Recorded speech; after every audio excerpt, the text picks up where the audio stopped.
Bienvenido, gracias por habernos aceptado esta invitación para dialogar aquí en Punto Noticias de Radio Pichincha. Le acompañamos a Alexis Moncayo, quien le habla Licenia Espinel. Y antes de hablar sobre esta propuesta del presidente de la República sobre la reforma parcial a la Constitución sobre el rol de las Fuerzas Armadas, yo quisiera preguntarle su criterio desde su experiencia respecto a este video que ha posteado el presidente de la República en sus redes sociales en las últimas horas de la forma como ahora son tratados los cabecillas de las bandas que controlan las cárceles y que están ubicados en La Roca. Ya lucen uniformes de reos. El presidente de la República dice que ahora estos cabecillas se enfrentan al orden. ¿Esto va a servir para mejorar la seguridad al interior de las cárceles, cree usted? Jorge, buenos días, bienvenido. Muy buenos días, Licenia, muy buenos días, Alexis. ¿Sí me escuchan? Sí, le escuchamos perfectamente. Sí. Bienvenido, Jorge, buenos días. Solo una pequeña aclaración, yo ya no soy director de Caleidos, es mi colega Israel Hidrobo. Soy parte de Caleidos, soy cofundador, pero solo eso, porque no me encuentro en el país, entonces. Y para la gente que sepa, el Caleidos es parte de la Universidad de Cuenca. Sobre su pregunta, yo creo que debemos ver todos estos videos y todo algo que mencionaba ya Alexis en su introducción, es toda esta coreografía de la seguridad, digamos. Esos videos no pueden entenderse fuera del contexto de la presentación de la ley para que las Fuerzas Armadas participen en la seguridad ciudadana. Y tienen que ver básicamente con las representaciones que entiende el gobierno de la seguridad, es decir, videos muy al estilo Bukele, un discurso y una narrativa completamente bélica, y que básicamente están destinados a crear golpes comunicacionales a nivel de redes sociales. Son videos cortos, sin mucho contenido, sin muchas justificaciones, y que lo que están tratando es de usufructuar de cierta animosidad y de la justificada pánico en el que está viviendo la ciudadanía debido a la inseguridad. Entonces realmente esos videos no van a ayudar en nada en términos reales a la violencia que se vive en las cárceles, a las terribles condiciones en las que está viviendo la población penitenciaria, que también está secuestrada por las bandas que el propio gobierno tolera y en algunos casos incluso fomenta. Doctor Núñez, qué gusto saludarle, buenos días, como siempre, un placer poder conversar con usted sobre estos temas, a pesar de que, digamos, siguen generándonos inquietudes, preocupaciones, y vemos nuevamente, digamos, la inacción por parte del gobierno y la, digamos, permanente intención de generar ofrecimientos, ¿no? Yo hace un momento le mencionaba a Licenia, hablando del tema del Perú, cuánto nos parecemos, ¿no?, los países de la región en la forma en la que hacemos política. Y eso tiene que ver también con las profundas y enormes contradicciones que tienen nuestros actores políticos. Yo hace un momento también compartía con la audiencia videos de Guillermo Lasso cuando en un gobierno anterior, en el 2015, él se oponía a una reforma constitucional que iba justamente en la línea de que las Fuerzas Armadas colaboren en las tareas de seguridad. Ahora resulta, doctor Núñez, que las Fuerzas Armadas vienen a convertirse en la gran solución. ¿Qué pasará después?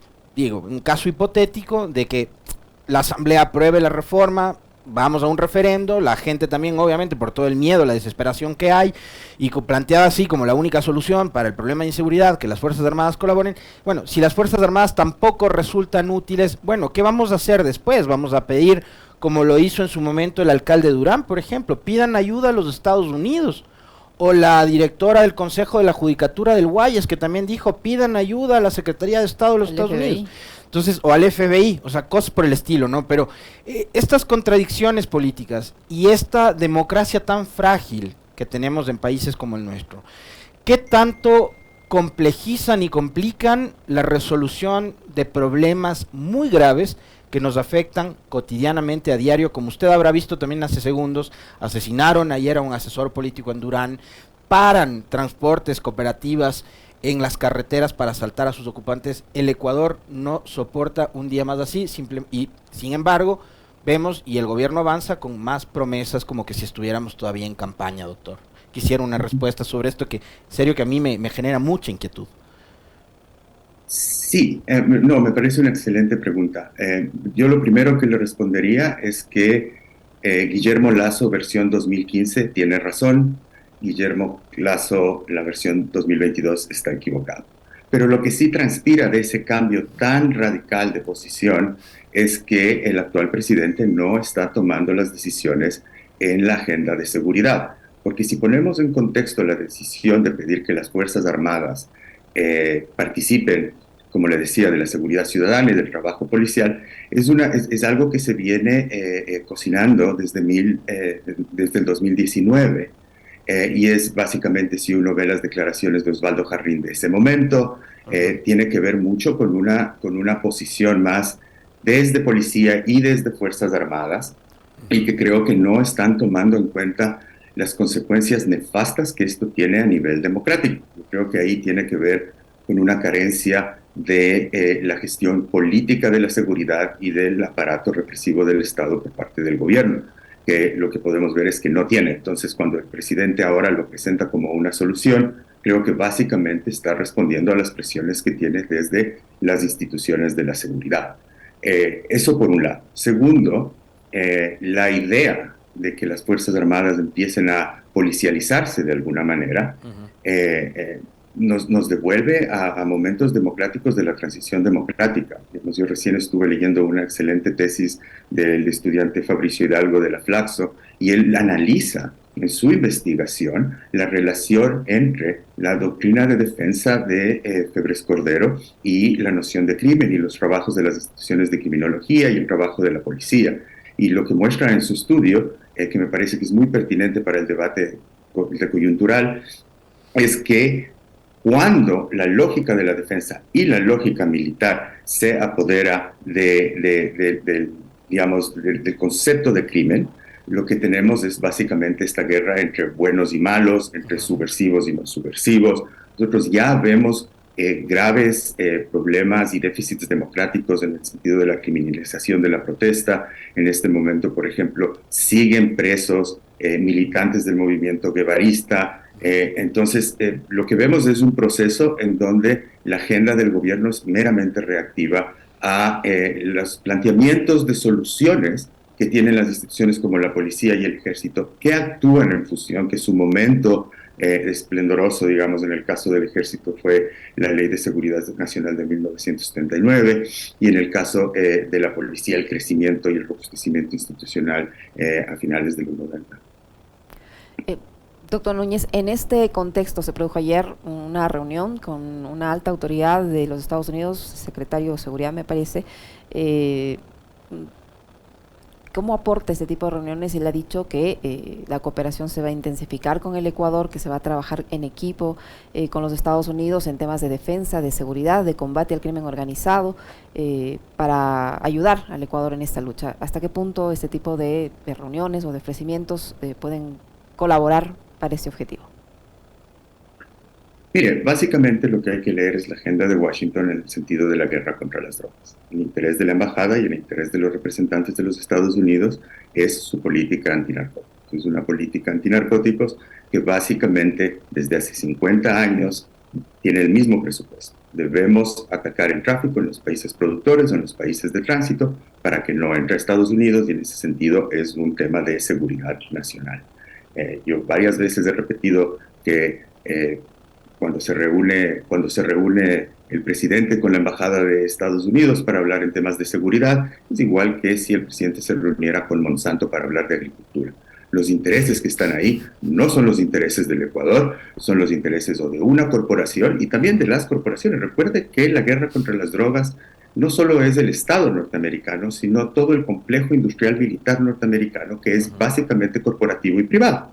Entonces hay muchos intereses y mucho dinero en juego. El Ecuador, geopolíticamente, en este momento es el único aliado que le queda, digamos, vamos a ver cuál es el desenlace de Perú, pero después de que el presidente Petro toma el poder en Colombia y empieza a hablar de regularizar los mercados de cocaína, cambia la situación geopolítica para Estados Unidos y Ecuador se convierte en un aliado indispensable. Entonces yo creo que cada vez que habla con la embajada, lo que debemos es preocuparnos, los ciudadanos que aspiramos a un Ecuador democrático, que aspiramos a un Ecuador donde no se militarice en las ciudades y donde no se militarice y se criminalice el disenso democrático. Hace algunos días yo leía en la cuenta de Twitter de Juana Francis Bone, que seguramente Juan debe ubicarle muy bien. Nosotros le hemos entrevistado a Juana Francis algunas veces para hablar sobre la situación que está viviendo Esmeraldas, por ejemplo, ¿no? Y ella, de alguna forma, nos decía, hace algunas semanas atrás que conversamos, lo ideal no es justamente lo que nos viene diciendo Jorge Núñez, militarizar Esmeraldas para dar una supuesta percepción de seguridad, ¿no? O sea, tener patrulleros o carros militares paseándose por las calles durante todo el día. Porque le leí en Twitter a Juana Francis de que uniformados, no recuerdo bien si eran policías o militares, habían irrumpido violentamente en uno de los domicilios de sus familiares buscando no sabemos qué, ¿no? Pero, por ejemplo, eso, ¿qué tipo de sensación de seguridad puede dar? Que vengan y entren a las instalaciones de tu casa o de tu oficina o tu trabajo uniformados a buscar quién sabe qué, y lo único que te terminan generando es miedo, ¿no? Esa suerte y ese discurso y ese relato de la militarización de la seguridad, Jorge, ¿ha dado resultado en algún otro país, en alguna sociedad, en el combate contra la delincuencia? No, digamos, los ejemplos que tenemos, si usted va y ve el ejemplo de México, si usted va y ve el ejemplo de Colombia, es contraproducente, y es contraproducente para la propia institución militar, porque lo que sí debemos diferenciar del contexto de la transición democrática y de los militares de Febres Cordero, ¿no es cierto?, y de la policía de Febres Cordero, es que actualmente, ya logísticamente, ¿quién va a hacerse cargo de las tareas conjuntas? Esta vez es la policía la que tiene mucho más poder que el ejército en la relación, la que tutela la democracia, como decía algún ministro que ya no está. Entonces, esto le va a afectar al ejército. Esto es una decisión que se está tomando en los altos mandos, pero que institucionalmente va a tener efectos y que vamos a retroceder mucho en las discusiones que tuvimos en 2004, sobre todo con el Libro Blanco, cuando se hablaba de la crisis existencial castrense después de la solución del conflicto con el Perú. El ejército se había dedicado, se había repotenciado y estaba haciendo su trabajo. Entonces, regresarlo a tareas policiales, solo recordemos, los militares y los policías en el Ecuador tienen una relación muy, muy tensa. Ahora, sobre lo que decía Ana Francis, y ya desde el punto de vista de la ciudadanía, la militarización es básicamente poner a ciudades enteras en estados de sitio y de guerra.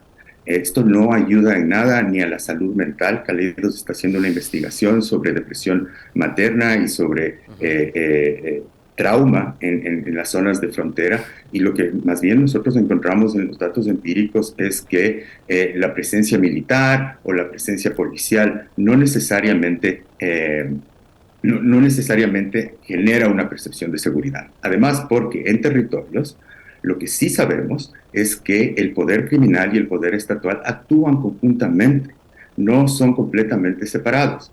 Y la gente tiene sospechas. Digamos, la policía en este momento tiene unos índices de criminalidad bajos. Entonces, a mí me parece que Ana Francis está completamente en lo correcto cuando yo la escuché en la entrevista y ella decía, nos trajeron una guerra. Exactamente, esa fue la frase que usó. Y esa frase a mí me parece lapidaria y muy específica, y eso es lo que están haciendo con este intento de reforma constitucional. Ahora, formalizar eso, perdón. Formalizar, en caso de que eso sea aprobado. También, Jorge, en las últimas horas se han incorporado 1.300 nuevos guías penitenciarios. En la ceremonia de graduación estuvieron muy uniformados, con aparentemente todas las seguridades, pero resulta que los incorporan a la custodia del sistema carcelario sin equipamiento. Se ofrece alrededor de 1.000 guías penitenciarios para el 2023, pero no hay el equipo necesario básico para que puedan trabajar. Si bien se reduce un poco el déficit de guías penitenciarios, pero ¿qué labor van a poder hacer si no tienen los elementos básicos de protección y no se sabe cuándo se les va a proporcionar dichos elementos? Ellos han sido distribuidos en distintas cárceles con la experiencia que les da el haber participado de estos cursos, de estos entrenamientos, no más allá de eso. ¿Qué posibilidades tienen de poder hacer bien su trabajo en esas condiciones? Bueno, en el diagnóstico que hizo Caleidos en 2021 sobre el sistema penitenciario, una de las cosas que encontramos es que los funcionarios del sistema realmente no están entendiendo las decisiones institucionales, de política institucional. En segundo lugar, están con trabajo, con exceso de trabajo y a niveles de estrés también muy altos. Y esto tiene que ver con que no tienen los suministros necesarios. Entonces, básicamente, deberían preguntarse desde el punto de vista de la administración pública, vamos a incorporar a 1.000 personas, 1.300 personas que no van a tener las capacidades para ejercer su trabajo. Eso es ponerlas en riesgo laboral. Y eso es básicamente no tomar en cuenta que es no atender el problema integralmente. Entonces creo que también hay que reconocer, es un paso, si había un déficit de guías penitenciarios, está bien que se cubra ese déficit. Pero el mayor problema que tiene la población penitenciaria en este momento tiene que ver con el gobierno criminal de las cárceles. Y ese gobierno criminal ha sido tanto, no solo tolerado, sino fomentado por los acuerdos a los que ha llegado el poder estatal con las bandas criminales, que son en este momento las que controlan la narrativa no solo de la inseguridad, sino de lo que está pasando en todo el país. Porque básicamente tenemos que pensar que cada vez se fortalece más, cada vez nos hablan más de inteligencia policial. Inteligencia policial se ha convertido en un concepto casi cajón desastre para justificar, digamos, yo le oí al actual ministro recientemente decir, tenemos información de que los políticos están actuando con el narcotráfico, pero no se da la dicha información.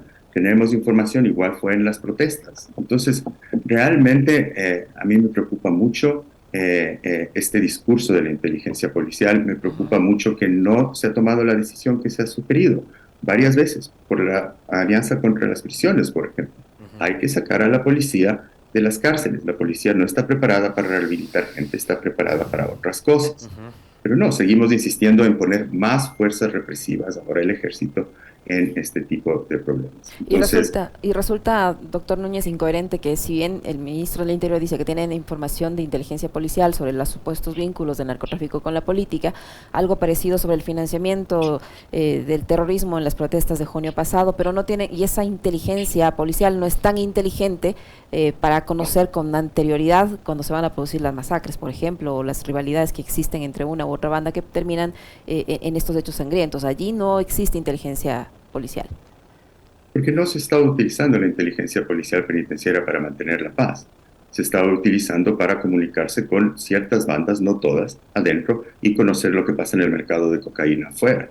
Se está usando a la población penitenciaria como la fuente de inteligencia policial más importante que tiene el país. Entonces, ese es un problema.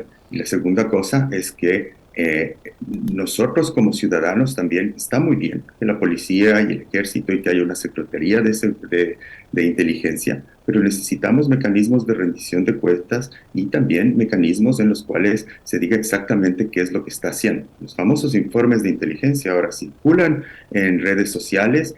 Los mismos policías alimentan esos informes de inteligencia a muchos medios de comunicación. Estos se reproducen como si fuesen noticia y enseguida ya estamos en un escenario en donde sin ningún juzgamiento estamos hablando de esta persona es culpable o esta persona no es culpable. Entonces, a mí lo más preocupante desde el punto de vista de la democracia es que el gobierno insiste en un antagonismo con el Poder Judicial. La policía constantemente sale y dice, hemos hecho nuestro trabajo, ahora ojalá los jueces lo hagan porque nunca lo hacen, lo cual es injusto con muchos jueces de la función judicial.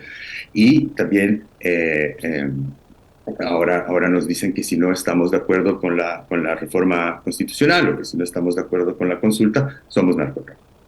Entonces yo creo que están creando este enemigo interno y que todos podemos en algún momento caer en esa categoría si se produce un informe de inteligencia.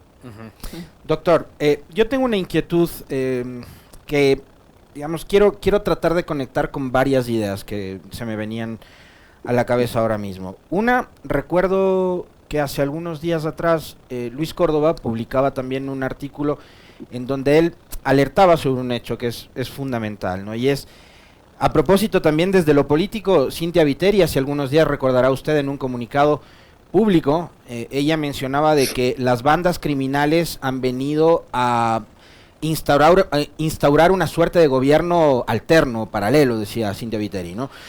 A ver, ¿qué hacen esas bandas, ¿no? En zonas, además, sumamente deprimidas desde el punto de vista socioeconómico? Ofrecerles oportunidades a chicos que probablemente dejaron de estudiar por la razón que fuere, porque su familia no tiene recursos o por la misma pandemia. Tenemos una comunidad de 50, 60 mil niños, niñas que se han visto obligados a dejar de estudiar, pero eso tiene que ver también con la ausencia del Estado y de políticas públicas que vayan en beneficio de justamente este sector de la población. Entonces, el narcotráfico, la delincuencia o el crimen organizado le brinda oportunidades, llamémosle así, a estos jóvenes que no tienen otra opción, ¿ya? Entonces, por ahí algún ingreso y tal. Tenemos una economía dolarizada. El negocio del narcotráfico es una realidad y la guerra contra el narcotráfico ha resultado un fracaso, y lo hemos conversado con usted varias veces, como la han llevado adelante, por ejemplo, desde los Estados Unidos, ¿no? La DEA y todo lo demás. Ha sido un fracaso. Pero tenemos nosotros una economía dolarizada que termina siendo al Ecuador un lugar, digamos, como idóneo, ideal para las grandes fortunas que genera el crimen organizado detrás del narcotráfico o el tráfico de armas, por ejemplo, como para poder lucrar y para poder lavar el dinero. Y yo me preguntaba ayer, esas cantidades tan fuertes que mueven el narcotráfico, por ejemplo, o el tráfico de armas, ¿cómo se guarda? ¿En dónde se guarda? ¿Cómo se lava? ¿Dónde se lava? Y qué mejor que hacerlo en una economía dolarizada. ¿No será también, doctor, de empezar ya a trabajar en cerrar la llave? Porque si le cerramos la llave a estas bandas organizadas y les dejamos sin los recursos, los dólares y demás que utilizan para armar a las bandas, para financiar a las bandas, para pagar a estos grupos que están actuando ya casi como ejércitos, ¿no? Como tribus, pandillas y demás, digamos, algún tipo de solución podemos darle. O sea, no, el combate tampoco se circunscribe a lo que usted decía hace un momento, militarizar nuestro país o la sociedad para que se den bala a policías y militares contra narcotraficantes o las bandas que utilizan los narcotraficantes, sino también combatir esta economía ilegal que también a países como Ecuador o Colombia nos han hecho vivir una ficción de la situación económica que vivimos. Sí, a mí me parece muy sugerente la metáfora esta de la llave. Y lo que debemos ver ahí es, si usted ve la población penitenciaria son personas en su mayoría pobres, ¿no es cierto? El 42% de la población penitenciaria no tiene educación primaria, han sido marginados del mercado laboral, son jóvenes de entre 18 y 29 años en un 40%. Entonces, las cárceles no están llenas de donde se lava el dinero. La policía realmente tiene muy poca capacidad de enfrentar los delitos de lavado de dinero, porque ahí están involucradas las élites. Entonces, pero eso no es parte de la estrategia de la guerra contra las drogas. Pero debería ser. Porque, claro que debería ser. La UAFE, ¿qué está haciendo la UAFE? ¿Qué está haciendo la Fiscalía? O sea, yo en las conversaciones que he tenido y en las entrevistas que he hecho a policías de alto rango, es muy difícil que ellos entren a investigar lavado de dinero, porque toda la estructura bancaria del país es básicamente autónoma. Entonces, pueden hacerlo de modo muy, muy limitado. Es algo que ha pedido la policía, pero siempre le dicen que no, que ahí no se meta. Y cuando ya empezamos a hablar de lavado de dinero, por experiencias de otros países, y quiero responder dos preguntas aquí. La una es la legitimidad política o la soberanía criminal que pueda generar organizaciones de las que estamos hablando en lugares populares. Y la otra también es qué es lo que nos enseña la investigación sobre lavado de activos. Una de las cosas que debemos ver y deberíamos prestar atención es al mercado inmobiliario de las ciudades. Digamos, una de las formas en las que se lava dinero es convertir los dólares en ladrillos. Y eso es lo que nos dice la investigación comparada en varios lugares. Entonces, eso creo que es una tarea pendiente de la academia y es algo que se debería trabajar. Pero usted también usted nos plantea una alerta muy importante, doctor Núñez. Dice, el sistema bancario es un sistema autónomo, se autorregulan. ¿Qué pasa con la superintendencia de bancos? Si usted, Licenia, va mañana y deposita $10,000 en una cuenta, le van a investigar de dónde sacó los $10,000. No solo eso, yo les cuento una anécdota. Un billete de $100 no te lo reciben. Si tú no declaras que es lícito. Si tú no llenas un formulario para hacer un depósito, $100. Yo ¿Qué? no me imagino cómo los millones de dólares de estos sectores oscuros están acumulándose en algunas instituciones financieras y son utilizados para este tipo de esquemas de mobiliarios, no solo en otros países, sino aquí mismo. Sí, ¿no? Y ese es un tema que se necesita investigar. Los crímenes financieros son un problema y son un problema en el Ecuador y sus conexiones con distintas industrias. Entonces, pero eso, si usted ve, de eso no estamos hablando. Y Así los es. militares no van a ayudar en nada a eso. Los militares no son auditores. Entonces, no necesitamos militares en las calles. Necesitamos contadores en los bancos y en las empresas inmobiliarias haciendo auditorías de dónde salen los recursos en los que se construye obsesivamente en las ciudades del Ecuador. Eso necesitamos, no militares. Y en el segundo tema, que tiene que ver con la soberanía criminal que se está construyendo, esto de solo tener esta oportunidad, de que la gente realmente ve en el narcotráfico una opción laboral concreta y una posibilidad de realización personal, eso es básicamente el Estado. Pero usted no crea presencia estatal con políticas de mano dura. Usted no crea presencia estatal con la mano derecha del Estado, que es la represión. Usted crea presencia estatal con la mano izquierda del Estado, con servicios de bienestar, con oportunidades reales y concretas. Y volvamos a lo que dijeron, lo que hablamos en el caso de Esmeraldas. ¿Cómo se está discutiendo en este momento la desmovilización o que la gente no quiera entrar en un grupo de delincuencia organizada, como le llaman los policías? ¿Cuáles son las alternativas reales que se le está dando a la gente? Entonces, porque el problema del discurso gubernamental es que es meramente moral. Usted es bueno o es malo. Pero no, todos somos buenos y malos, pero también todos tenemos hambre, todos necesitamos sobrevivir. Y yo he trabajado en los últimos 20 años, yo empecé a trabajar con prisioneros ligados a la industria del narcotráfico en 2004 y he seguido la vida de un grupo de 25 personas por 20 años.